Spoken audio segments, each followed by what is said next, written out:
Questo è il gruppo del controllo del vicinato di Albignasego, dove sono iscritti tutti i controllori, i coordinatori, e poi abbiamo il gruppo invece, ogni coordinatore ha il gruppo della propria via, in cui riceve i messaggi dei vicini che avvistano qualcosa di anomalo. Sono in tutto già 18 le vie per un totale di 200 cittadini di Albignasego connessi tra di loro H24 con le forze dell'ordine.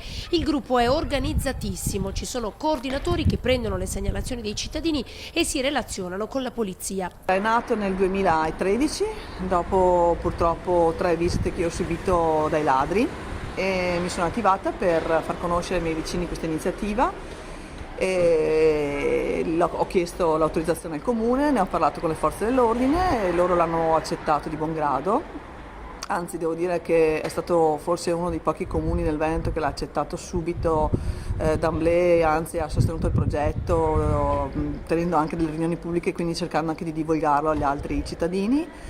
E siamo partiti con la prima via e poi man mano abbiamo fatto delle riunioni pubbliche. È il primo gruppo di vigilantes nato spontaneamente e che ha ottenuto il supporto del comune, che ora organizza anche incontri apposta con la cittadinanza.